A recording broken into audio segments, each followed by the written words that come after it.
Baby saw a bear cub locked in a stadium concession stand. What he did next stopped the game.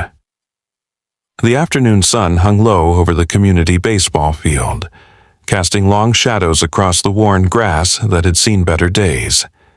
Ethan Marshall adjusted the blanket beneath him, feeling the familiar roughness of the old bleacher wood through the fabric. His wife, Lily Morgan, sat beside him, her hair catching the golden light as she gently bounced their 1-year-old son Leo on her knee. The air carried that particular late summer warmth, thick with the scent of cut grass and distant barbecue smoke from neighboring yards. It was one of those afternoons that seemed to move slower than usual, as if time itself had decided to take a break and watch the casual game unfolding on the diamond below. The players weren't professionals, just locals who gathered every weekend to throw the ball around, their laughter mixing with the occasional crack of bat-meeting ball. Leo babbled happily, his chubby hands reaching for everything and nothing at once, those bright eyes taking in the world with the kind of wonder only babies possess.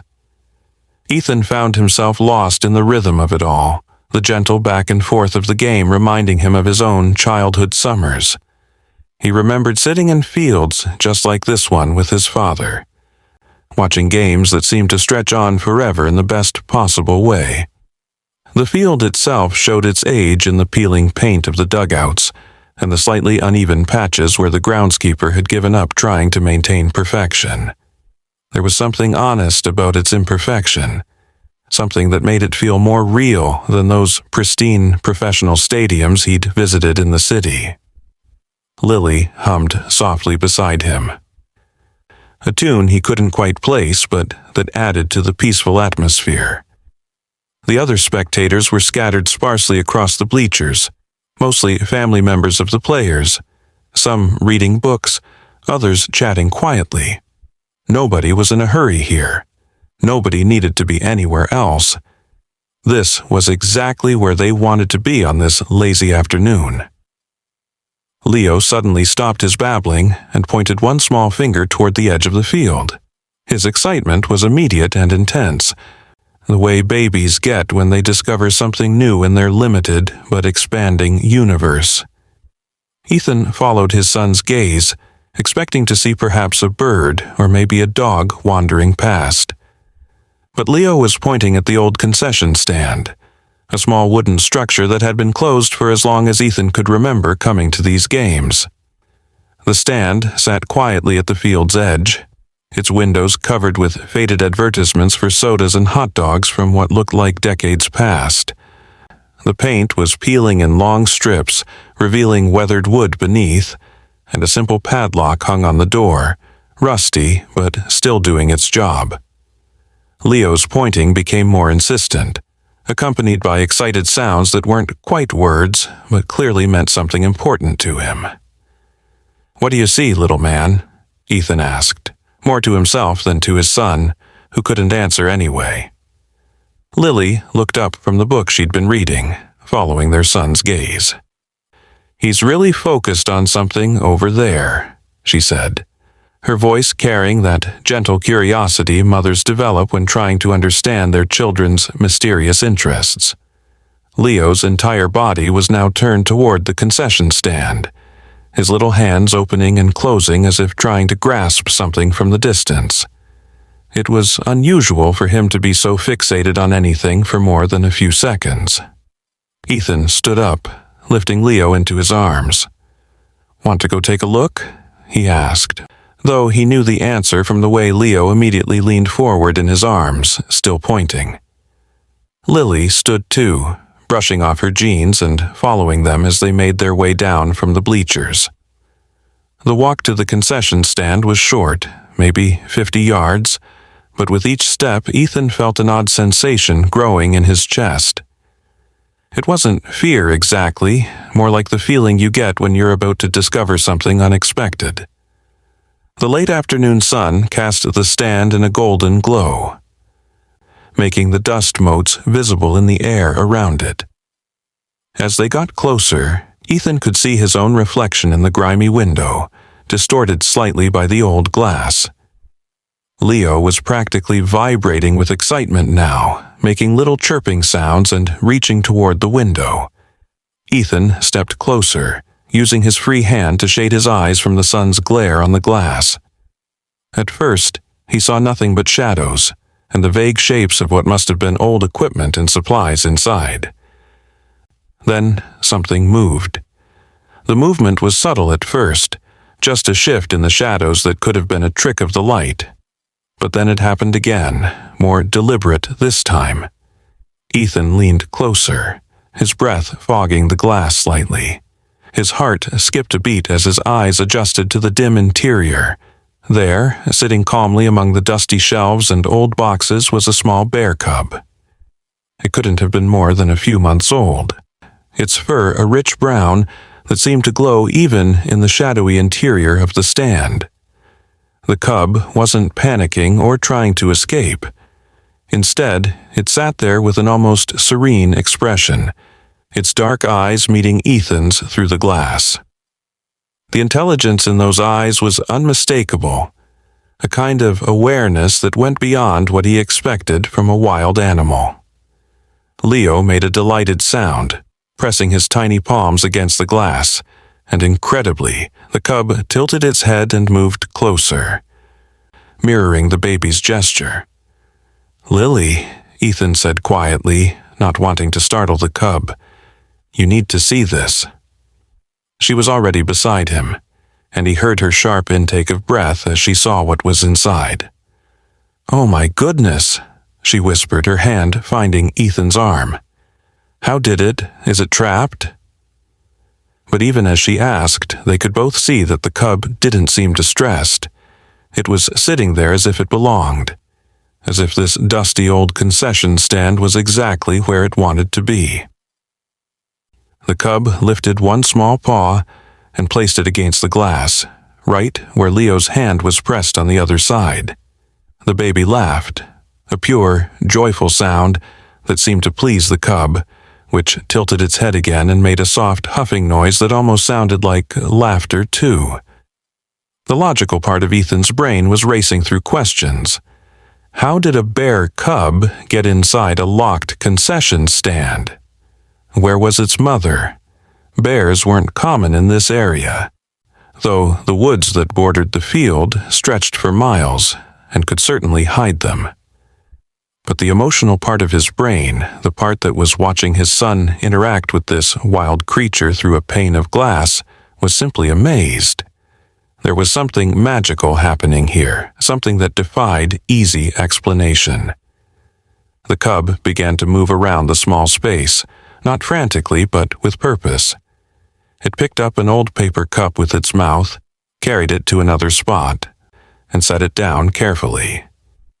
Then it did the same with a candy wrapper and another piece of debris. It was organizing, creating some kind of pattern on the floor that Ethan couldn't quite make out from his angle. "Should we call someone?"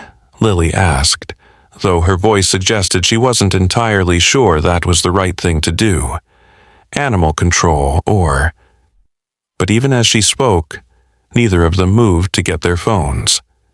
There was something about the scene that demanded they simply watch, that they bear witness to whatever was happening here. Leo had settled into a kind of contented observation, his earlier excitement replaced by focused attention. He was watching the cub with the same intensity he usually reserved for his favorite toys or Lily's face when she sang to him. The cub continued its mysterious organizing, occasionally looking up at them as if to make sure they were still watching, as if their presence was somehow important to whatever it was doing. By now, if you're enjoying this incredible moment with us, we'd love to hear where you're watching from. Drop a comment below and let us know what mysteries you've encountered in your own life. Sometimes the most amazing stories happen when we least expect them, in the most ordinary places, just like this old baseball field that's about to become the setting for something extraordinary. Don't forget to subscribe if you want to hear more stories like this one, stories that remind us how wonderful and mysterious our world really is. The sound of footsteps on gravel made Ethan turn. A few of the baseball players had noticed them standing at the concession stand and were walking over, curiosity evident in their casual but purposeful stride. "Yeah, everything okay over here?" one of them called out, a man in his 30s wearing a faded jersey. Ethan wasn't sure how to answer. How do you casually mention there's a bear cub in the concession stand?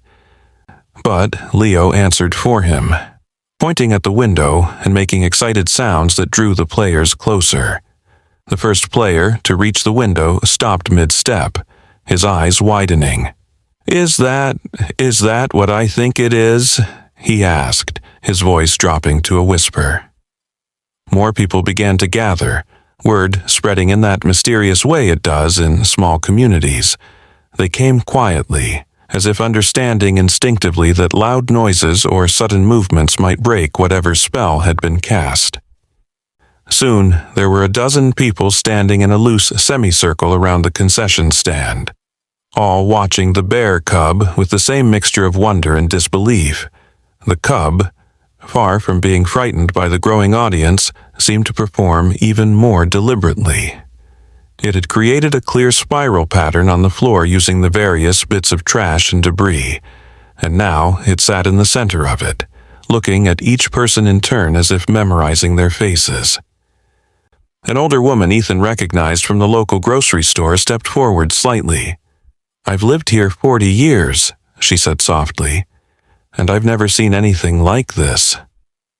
Her weathered face was lit with an almost childlike wonder. "Look at how calm it is. It's like it wants to be here." And that was exactly what it seemed like. The cub wasn't exhibiting any of the behaviors you'd expect from a trapped wild animal. There was no pacing, no clawing at the walls, no signs of distress.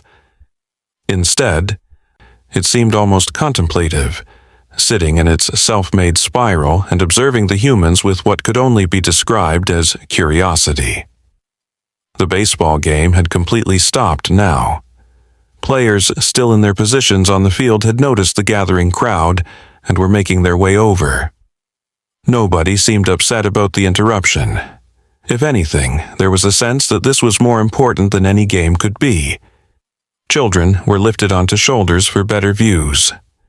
Phones appeared, but were used sparingly, as if people understood that this moment was better experienced than recorded. The late afternoon sun continued its descent, painting everything in increasingly golden hues, and the cub remained the calm center of all this attention. "Has anyone seen Jacob?" someone asked, referring to Jacob Bennett, the elderly groundskeeper who maintained the field. He might have a key to the stand, but nobody had seen him yet, though his old truck was parked in its usual spot by the equipment shed. The cub stood up and walked to the corner of the stand where an old baseball glove had been left behind, who knows how long ago. It picked it up gently in its mouth, carried it to the spiral center, and placed it down with surprising care. Then it sat back down, looking directly at Leo, who clapped his hands in delight. Ethan felt Lily's hand slip into his, and he squeezed it gently. They were sharing something extraordinary here, something their son had led them to with his innocent attention. He thought about all the times they'd passed this old concession stand without giving it a second glance, all the games they'd watched without knowing this mystery was waiting just yards away. How many other wonders were hidden in plain sight, waiting for someone with Leo's fresh eyes to notice them? The thought made him hold his son a little closer, grateful for this reminder to pay attention, to really see the world around him. The cub yawned, showing small white teeth, and then did something that made everyone gasp softly. It stood on its hind legs, not aggressively but almost like a child trying to see over a counter, and placed both paws flat against the glass. Its eyes found Leo's again, and for a long moment baby and bear cub regarded each other with what could only be described as recognition. Not recognition of having met before, but something deeper, a kind of understanding that transcended species and age. Leo reached out again, his tiny fingers spread against the glass exactly opposite the cub's paws, and they stayed like that, connected through the barrier, while the world around them seemed to hold its breath. "Look," whispered someone in the crowd, and Ethan followed their gaze to see that the spiral the cub had created wasn't random at all. From their angle, with the sun hitting it just right, the pattern formed a rough approximation of the baseball diamond itself, with the glove placed where home plate would be. The cub had been recreating the field in miniature, using whatever materials it could find. The revelation sent a murmur through the crowd, a collective recognition that this was no ordinary animal, no simple case of a creature accidentally trapped. This was something else entirely, something that challenged their understanding of what wild animals were capable of. The sound of slow, measured footsteps made everyone turn. Jacob Bennett was walking toward them, his weathered face showing no surprise at the scene before him. He was carrying something in his hand that caught the light, not a key, but what looked like a small wooden whistle. His calm demeanor was in stark contrast to the amazed crowd, and as he approached, people instinctively made way for him. He walked with the confidence of someone who knew exactly what was happening, and had perhaps been expecting it. His old boots crunched on the gravel as he stopped a few feet from the concession stand, his eyes twinkling with what might have been amusement, or might have been something deeper. "Afternoon, folks," he said in his gravelly voice, tipping his worn baseball cap. "I see you've met my friend." The casual way he said it, as if having a bear cub in the concession stand was perfectly normal, left everyone momentarily speechless. Then the question started, a dozen voices talking at once, but Jacob raised one gnarled hand and the crowd fell silent. "His name is Comet," he said, looking at the cub with obvious affection. "Named him that because he showed up one night when the Perseids were at their peak, just a tiny thing, no bigger than a baseball glove." The cub, hearing Jacob's voice, pressed closer to the glass and made a soft whining sound that was clearly recognition and affection. Jacob walked to the door of the stand, and everyone watched as he pulled out what they'd all assumed was a locked padlock. But as he handled it, they could see it wasn't locked at all. It was just hanging there, an illusion of security. "Been looking after him for about 3 months now," Jacob continued as he opened the door. "His mama got hit by a car out on Route 47. I found him by her body. So small and scared, couldn't just leave him there." The cub, Comet, padded out of the stand and went straight to Jacob, rubbing against his legs like a house cat. There was no fear, no wildness in the gesture, just pure affection. Jacob reached down and scratched behind Comet's ears, and the cub made a rumbling sound that was almost like purring. "He comes and goes as he pleases," Jacob explained. "The stand isn't really locked, as you can see. He just likes to play in there sometimes, especially when there are games going on. I think he likes watching people, learning about them." "But isn't it dangerous?" someone asked. "Having a bear so close to people?" Jacob shook his head slowly. "Comet's not like other bears. Never has been. From the moment I found him, he was different. Gentle, curious, smart as a whip, too. Look at what he did in there." He gestured to the spiral pattern, which was still visible through the open door. "He does that kind of thing all the time.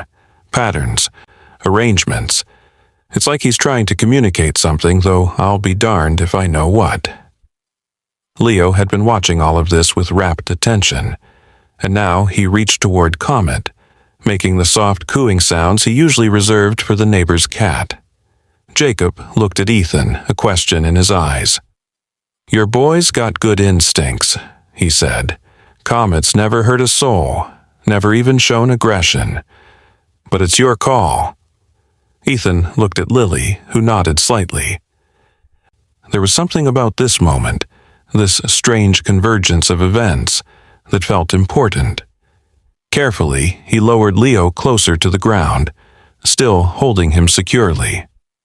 Comet approached slowly, his movements careful and deliberate. He sniffed at Leo's extended hand, then very gently nuzzled it with his nose. Leo giggled, the sound bright and clear in the evening air, and Comet made that huffing sound again, his version of laughter. The two young creatures, one human and one bear, regarded each other with what could only be described as friendship.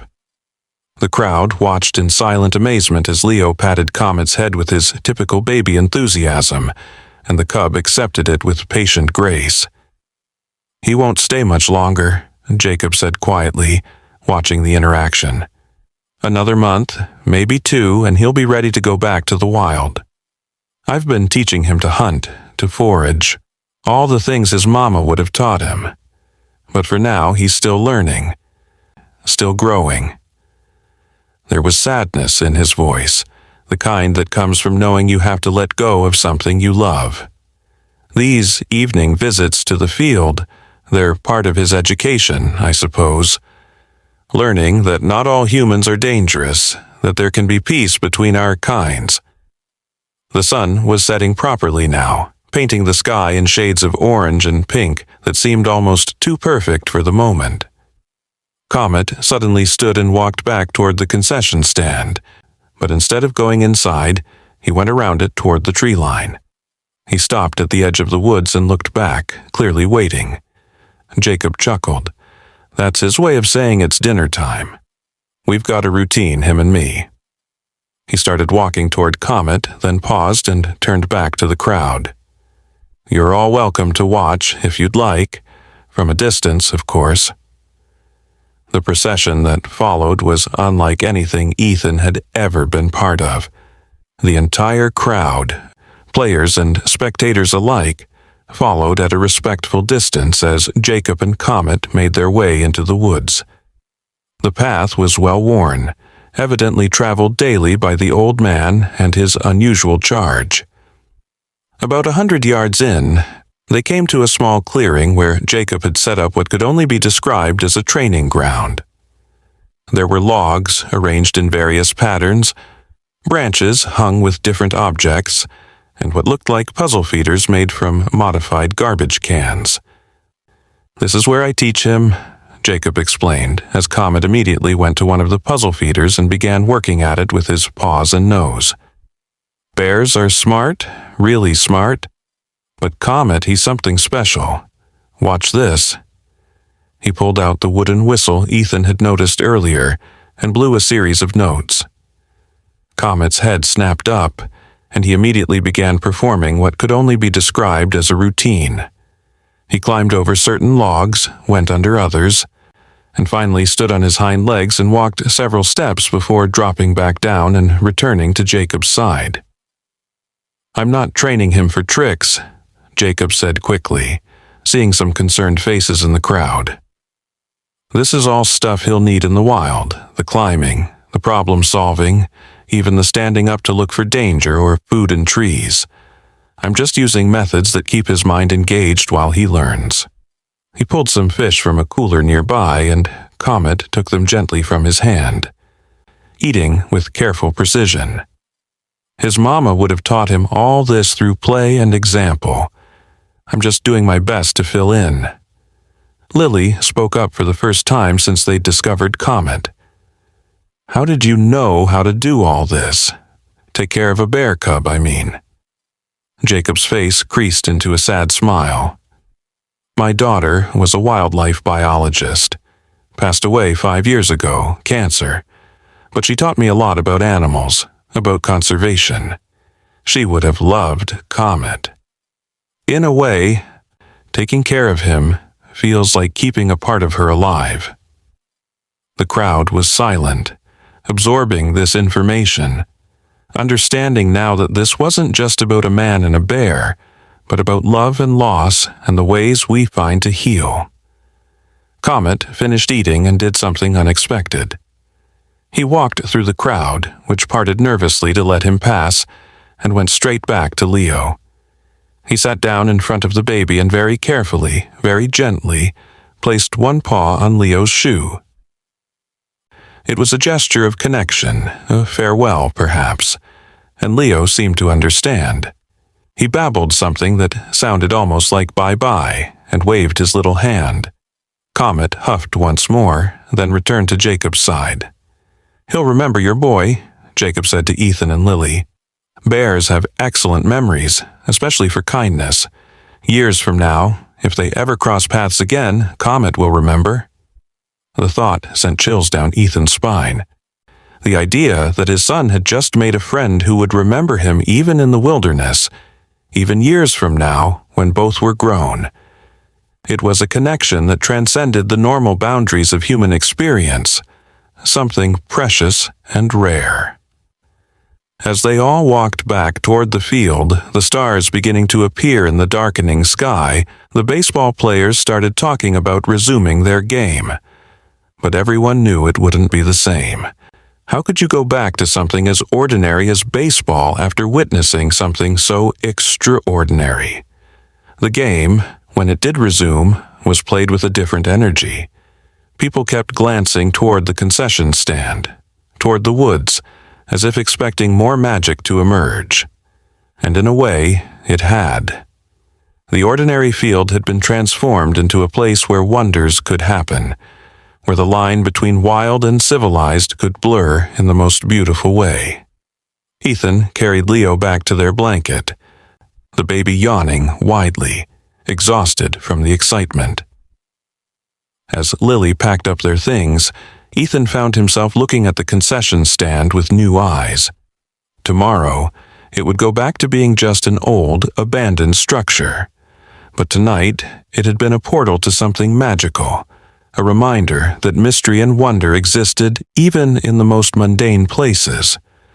All it took was the eyes of a child to see it, the patience of an old man to nurture it, and the openness of a community to embrace it.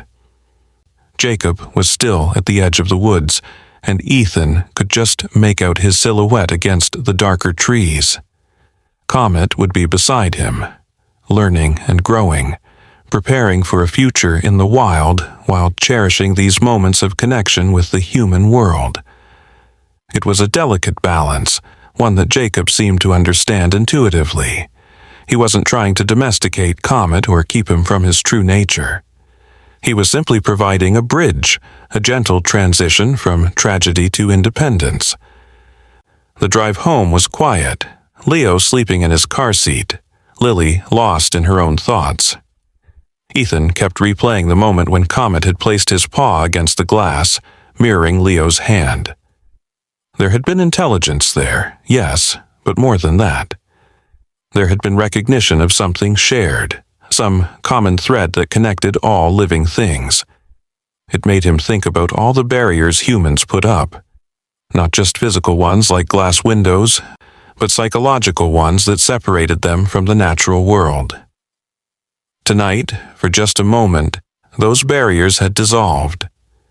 When they got home and Ethan was putting Leo to bed, the baby seemed more peaceful than usual, as if the day's adventure had satisfied something deep in his young soul. Ethan stood by the crib for a long time, watching his son sleep, thinking about the world Leo would grow up in. Would there still be room for moments like today? Would there still be people like Jacob, willing to bridge the gap between human and wild? Would there still be creatures like Comet, unafraid and curious, ready to meet humanity halfway? The next few weeks brought changes to the baseball field. Word spread about Comet, though Jacob was careful to control the narrative. He didn't want the field overrun with gawkers or, worse, people who might see Comet as a threat. Instead, he invited small groups to observe from a distance during the evening training sessions. Marine biologists came from the state university. Wildlife photographers captured images that would later win awards. Children from the local school wrote letters to Comet that Jacob would read aloud during their sessions, the bear tilting his head as if listening to every word.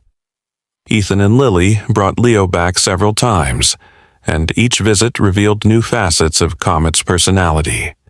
He had learned to stack rocks in increasingly complex patterns. He could open different types of containers to get at food, showing problem-solving skills that amazed the experts. But most remarkably, he seemed to understand human emotions. When a little girl cried after scraping her knee, Comet had approached slowly and sat near her, not touching but present, until she stopped crying and actually laughed at his concerned expression. The local news eventually picked up the story, but Jacob was smart about it. He controlled the narrative, emphasizing education and conservation over sensation. He talked about habitat loss, about the importance of coexistence, about how Comet's mother had died because of human development encroaching on bear territory. The story became not just about a cute bear cub, but about responsibility and stewardship. Donations poured in for local wildlife preservation efforts. The field itself received funding for renovation, with plans to include an educational center about local wildlife. But all good things carry the seed of their ending, and everyone knew Comet's time at the field was limited. As autumn progressed, he grew larger and stronger. His play became more serious, his training more intense. Jacob began taking him on longer forays into the woods, sometimes disappearing for days at a time. When they returned, Comet seemed different each time, more independent, more wild. The spiral patterns he created became less frequent, replaced by behaviors more typical of a young bear preparing for winter. The last gathering happened on a crisp October evening. Jacob had sent word through the community that this would be Comet's farewell. The entire town seemed to show up, creating a much larger crowd than had ever attended any baseball game, but they maintained a respectful distance, understanding the gravity of the moment. Comet emerged from the woods one last time, notably larger than when Ethan had first seen him, his coat thick and glossy for the coming winter. He surveyed the crowd with those intelligent eyes and then did something extraordinary. He walked to the concession stand and stood on his hind legs, placing his paws on the window just as he had that first day. Then he walked through the crowd, which parted silently for him, and approached several specific people. First was the little girl who had scraped her knee weeks ago. He sat before her and gently touched her hand with his nose. Then to an elderly man who had brought fish for him every week. Then to a teenage boy who had played guitar during some of the evening sessions, music that Comet seemed to enjoy, and finally to Leo, who was awake and alert in Ethan's arms. This time, Comet stood on his hind legs, bringing him to eye level with the baby. For a long moment, they looked at each other, and then Comet did something he'd never done before. He vocalized, not a growl or a huff, but a soft, almost musical sound that seemed to come from deep in his chest. Leo responded with his own babbling, reaching out to touch Comet's nose one last time. The bear allowed it, then dropped back to all fours and walked back to Jacob, who was openly crying now, not caring who saw.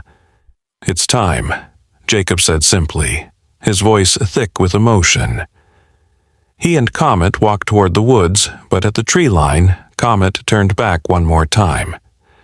He sat down and looked at the assembled crowd, as if memorizing this moment, these people who had accepted him, who had shown him that not all humans were to be feared.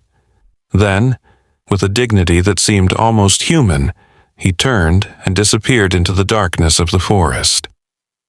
Jacob stood there for a long moment before following, and everyone understood that while Jacob might return, Comet would not.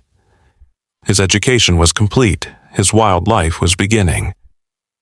The crowd dispersed slowly, quietly, each person carrying with them the memory of something extraordinary. Parents held their children a little closer, couples walked hand in hand, and strangers nodded to each other with the understanding that they had shared something special. The baseball field, lit now by stars and a crescent moon, seemed different.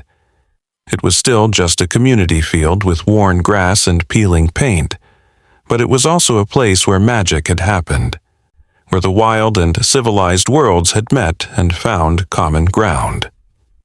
In the weeks that followed, Jacob would occasionally report seeing signs of Comet in the deep woods.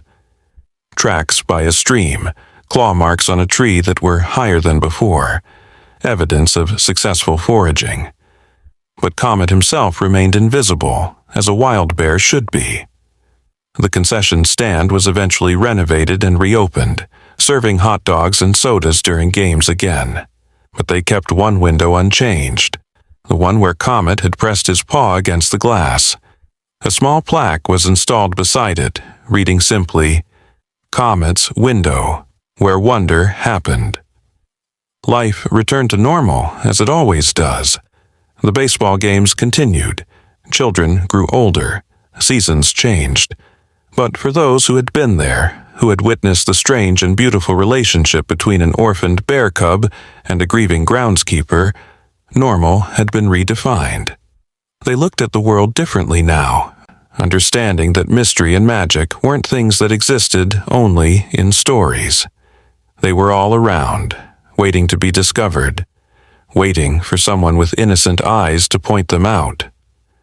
Ethan often thought about that first moment, when Leo had pointed at the concession stand with such certainty. What had he seen that the adults had missed? What frequency of wonder did children operate on that adults had forgotten how to tune into? He made a promise to himself to pay more attention, to look for the subtle movements in the shadows, to listen for the unusual sounds beneath the ordinary noise of life. Because if a bear cub could teach itself to create art with garbage, if an old man could become a surrogate parent to a wild animal, if a community could come together to witness and protect something magical, then anything was possible. Years later, when Leo was old enough to understand, Ethan would tell him the story of Comet. How a baby's curiosity had led to the discovery of something extraordinary. How a bear cub had stopped a baseball game not with fear, but with wonder. How sometimes the most amazing things happen in the most ordinary places, and all we have to do is look, really look, at the world around us.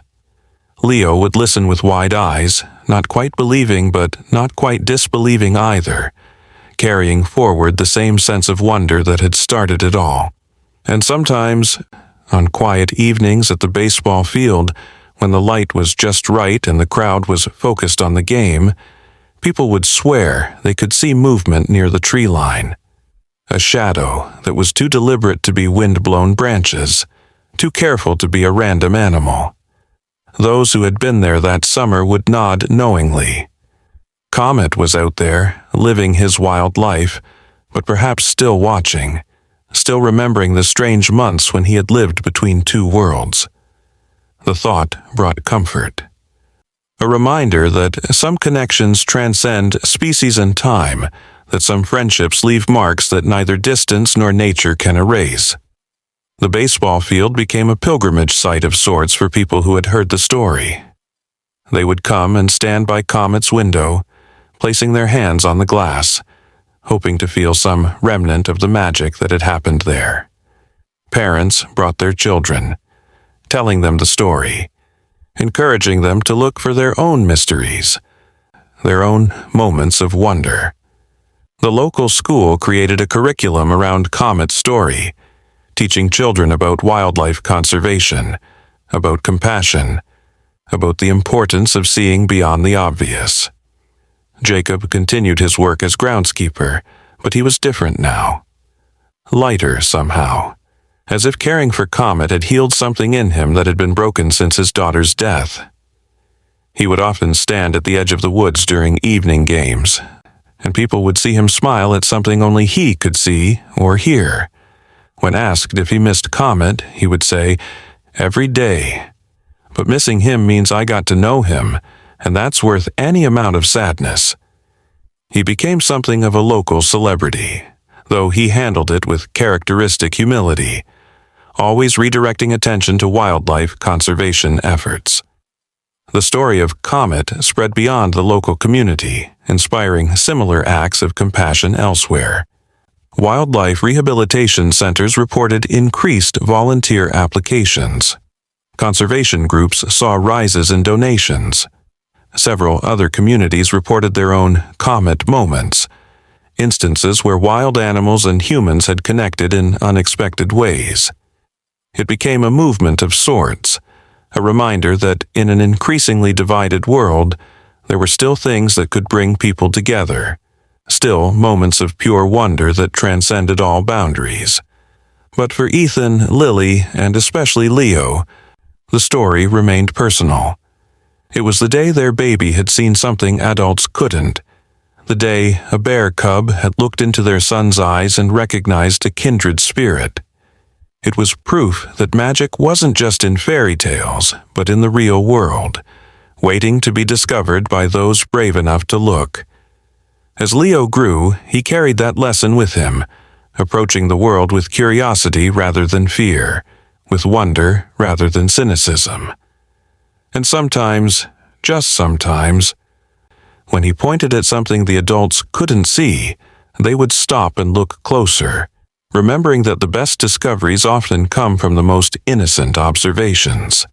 The concession stand still stands at the edge of the field, a monument to the extraordinary hiding in the ordinary. Games are still played, crowds still gather, and life goes on in its predictable patterns. But everyone who knows the story carries a secret knowledge that once, in this very place, a bear cub created art. A baby made a friend across species lines, and an entire community learned that wonder isn't something you grow out of, but something you choose to keep alive. And in the woods beyond the field, moving through shadows and streams, a bear named Comet carries his own memories of a strange and beautiful time when he lived between worlds, when he learned that not all humans are dangerous, and that love can take the most unexpected forms. The legacy of that summer lives on in small ways. The spiral pattern Comet created has become a symbol for the town, appearing on signs and shirts, and even worked into the new baseball diamond's design. Children who never met Comet grow up knowing his story, understanding from an early age that the world is full of mysteries worth protecting. The renovated concession stand serves Comet's cocoa during cold games, with proceeds going to wildlife preservation. Jacob's training ground in the woods has been preserved as a small nature sanctuary, where sometimes, if you're very quiet and very lucky, you might see evidence that wild things still pass through. And on certain nights when the moon is bright and the baseball field is empty, locals say you can still feel it. That sense of possibility, of magic, just beyond the edge of seeing. They say if you stand by Comet's window and look carefully, you might see your own reflection overlapped with something else, something wild and free and unafraid. It's probably just imagination, just the power of a good story working on susceptible minds. But then again, as everyone who was there that summer knows, the most amazing things often come disguised as ordinary moments, waiting for someone with the right eyes to see them. The story could end here, with mystery preserved and wonder intact. But there's one more thing worth telling. 5 years after Comet's farewell, during another lazy summer baseball game, a fully grown bear emerged from the woods. The crowd froze, fear rippling through them, but the bear didn't charge or threaten. It simply sat at the tree line, watching the game with what could only be described as interest. And when a small child, too young to know fear, toddled toward it, the bear did something remarkable. It lay down, making itself smaller, less threatening, and waited. The child's parents scooped them up before they could get close, but everyone saw the gesture for what it was: Comet, returning to check on the place that had sheltered him, showing that he remembered not just the location, but the lessons of gentleness he had learned there. He stayed only a few minutes, long enough for word to spread and for Jacob to arrive, tears streaming down the old man's face. They didn't approach each other. Both understood that boundary now. But Comet stood, looked directly at Jacob, and made that same musical sound he had made to Leo years before. Then he turned and vanished into the woods, not to be seen again. But he had given them one final gift, proof that the wild remembers kindness, that connections formed in youth can echo through years, and that sometimes, just sometimes, the universe allows us to see the seeds we've planted bloom into something beautiful. The baseball field remains, the games continue, and life flows on in its endless patterns. But woven through it all is the thread of that magical summer. The summer when a baby saw a bear cub locked in a concession stand and changed everything. It's a reminder that wonder isn't childish but essential, that kindness transcends species, and that the most extraordinary stories often begin with the simplest moments. A pointed finger, a curious glance, a willingness to stop and truly see. And somewhere in the deep woods, a bear named Comet carries forward the legacy of that summer, living proof that the wild and civilized worlds can meet in peace, in wonder, and in love.